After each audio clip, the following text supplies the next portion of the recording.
В общем, келдік енді. Айгүл маған қолын соза береді әйтеуір. Қолын ұстап қоясың да әйтеуір жүре бересің ғой. Енді вальске шақырмайсың ба бүгін? Осы жерде бір вальс билей жүрмедік па? И так былай билеп жүріп қой. Жоқ енді кеттік. Айналып жүрміз. Жүрсек. Айгүл жалпы былай пысық екен, тез адаптироваться етеді екен. Любой нәрседе сондай ма? Любой нәрседен сондай екен да бұл. Орман жаққа бармаймыз ба қарындас? Тек келесің екі ағаштың ортасында. Тағдырымыз екіге айырылып кететін болды ғой жерде. Бір тал ортамыздан нешен Үй деп қойған көресі. Короче, Аиданың кеше кішігірім ренжітіп алғаным бар еді да. Сол енді бір кешірім гүлі деймін ба, сондай бір гүл берейін деп отырмын. Реакциясын түсіре алмайды шығармын. Түсіре алсам қазір көрсетемін. Сол, а так у нас все хорошо. Өтіріктен футболға шақырып алдым. Өтіріктен емес, біз бүгін фотосессия істеу керек боламыз. Фотосессия болмайтын болды, короче. Сол, как раз пайдаланып сол сәтті қолдан қаладым. Барлықтарыңызға сәлем, қалайсыздар? Кеше стористе болған жоқпын. И бүгін білмеймін не түсіретінімді ше. Менде андай не болып жүрді. Бір 100% блогерлікке кете алмай жүрмін, 100% саудаға кете алмай жүрмін, қайсыған кететінімді өзім түсінбей жүрмін. И сол үшін маған инстаграмда бүйтіп алып жүру өте қиын болып жатыр. И бүгін өзімнің бетімді жуып, боянып, дайындала бермей, қызыма да көңіл бөлейін дедім. Өзі кір болып тұр. Айдауға ұят болып тұр да. Еш қалмасын жаным. И соны бүгін жууға шықтым. Бүгін с утра маған осындай күшті букет подарить етті. Кім деп ойлайсыздар? Бір тайный поклонник. Бір жігіт маған ғашық болып артынан қалмай гүл сыйлап жүр деп қоймайтын. Қалжай айтам, бүгін мен мамамның үйіндемін. Бүгін соңғы күн шілде тер шығару. Маған қыздардың сыйлаған гүлі. Күнде 12-де келіп жүрген ғой. 12-де екен деп ұйықтап атқам ғой. Сөйтсем келіпті уже. Анель бүгінгі процестің барлығын түсірем дейді ғой. Бүгін мощно болады. Романтика боламыз, бүгін романтика. Аспера боламыз. Мына қыз әдемілеп түсірем дейді. Сосын мен сіздердің сауаптарыңызды алып, осы маған шілеттер шығарған қыздың инстаграмын салайын деп тұрмын. Бүгін Зухра ханымды принцесса қыламыз. Құндақтаймыз. Қазір төсекке не жасақ қойды, білмеймін не жасаған. Мына мені, короче, кішкентай бала сияқты бүйтіп жасақ қойды ғой, сондай қылып жасайын деп жатыр ма, бірдеке істейін деп жатыр ғой. Слишком жасарып кетіп жатсам бар ғой, танымай қалып жүрмеңіздер. Бүгінгі рахаттан кейін қарасаңыздар шына дастарханды. Мама деген 5 барма жасап қойған ғой.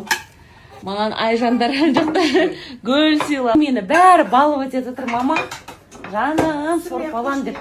Түсірейінші кішкене. Сорпалан деп маған сорпа жасап. Бардығымызбен осылай дастархан басына жиналып қалдық қазір. Ас жейміз. Ұйықтаппын рахаттан.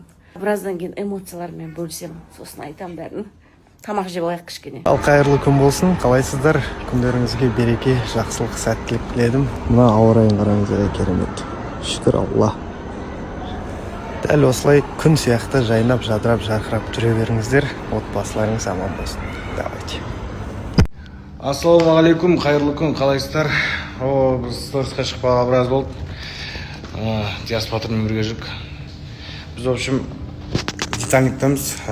Көптеген адам сұрап отыр. Машинаң қайықта, машинаң не істеп жатсың деп. Қазір бір басқаша изменение ойнап тұр да. Соның доғысын түсіруге келдік қазір видеоға. Сосын посты түсіреміз.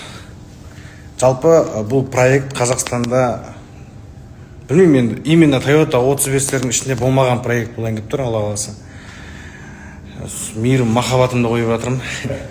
Көптеген адам айтады, не аласың, 35 сатып жібер, басқа машина алып, соны істемейсің ба деп. Жоқ. Аллаға шүкір, осыны басқаша қылып шығарғым келіп тұр. Өйткені бұдан кейінгі шыққан модельдің бәрін уже жасап тастаған, істейтін істеп. Сол үшін өзімнің 35-ме басқа бір оживление деймі, вдохновление деймі, сондай бір. Короче, сондай бір дүние анасы. Сұраға, үйленген қалай екен? Жақсы. Зато пысық болады екенсің. Пол жуады екенсің. Ешіне дегесін, далаға су шашады екенсің. Шетеп жүреді екенсің өміріңде. Таң сағат неше тұрады екенсің? 5-те тұрасың. Ұйқы жоқ адам. Живой будильник алып алып, сонымен жүріп қойын. Таң сағат 5-тен бері будильник. Жанында сол таң сағат 6-дан бері ояу жүрсің. Молодец, міне. Еркек деген осылай болу керек.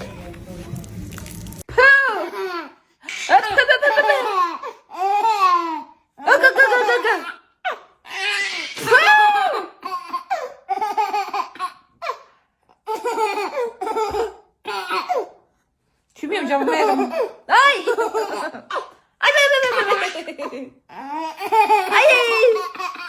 İşimiz pısırған жоқ. Жас деген жазды шығарып алған ғой аяқта. Мен қалың киініп алғам, маған енді все-таки күтілу керек дегендей. Әйтсе мен де өйстіп жүруге болады дейді. Дала күшті болып тұр, ыстық. Погода кайф болып тұр ғой прям. Қалайсыздар қыздар? Кешелі бері имплант туралы сұрақтар өте көп. Менде бір ғана имплант, бір коронка болды. Қалған тістердің барлығы орнында. Ақыл тістерді екеуін жұлдым үстін астын. Енді мына жақта біреуі өсіп тұр, біреусі енді жарайын деп тұрды. Соны надрез жасап алуға да болады. Но я пока не готова деймін ба.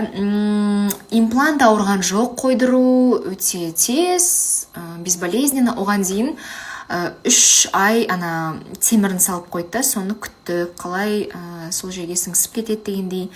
Бірақ маған бүгін дәрігер айтты, ирригатормен қолдану керек. Өйткені сол жаңағы имплант пен өз тісімнің арасында мынандай бір шел бар екен, ол жерге тамақ жиналып қалса, тіс щеткасы оны тазалай алмайды. Сондықтан ирригатор ең күшті құрал. Шашып неткен кезде барлығын жуып шайып өтеді түсінгенім бойынша.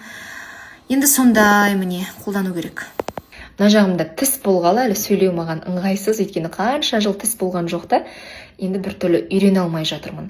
Негізінде кез келген денсаулығыма қатысты дүниеде мен өте жауапкершілікпен қараймын, оны барлығы біледі. Ол кейде артық стресс алып келуі мүмкін, өйткені уақытылы тез көрсетейік, қаратайық, не істейміз деген сияқты. Бірақ мен әр жағдайда ем жолдарын іздегенде дұрыс тамақтану арқылы, витаминдердің дефицитін толтыру арқылы сондай жолдарын іздеуге тырысамын.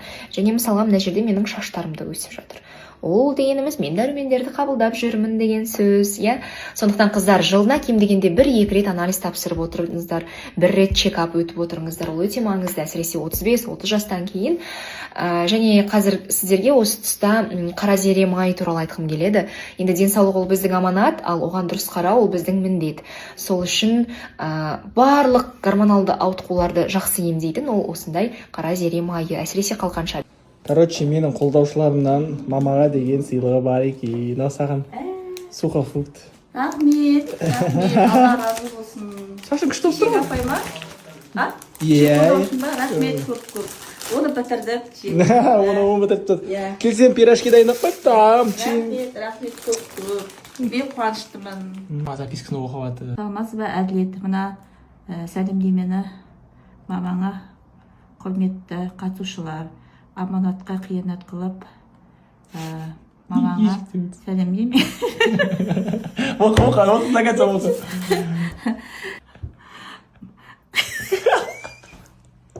В общем, айтып жатыр, қатысушылар маған подарок келгенде жабыспаңдар, мама рахмет көп. Мама еще шортаны қара, көрсетші шортаның. 2 шортаны бар, осында келін бұйырсын.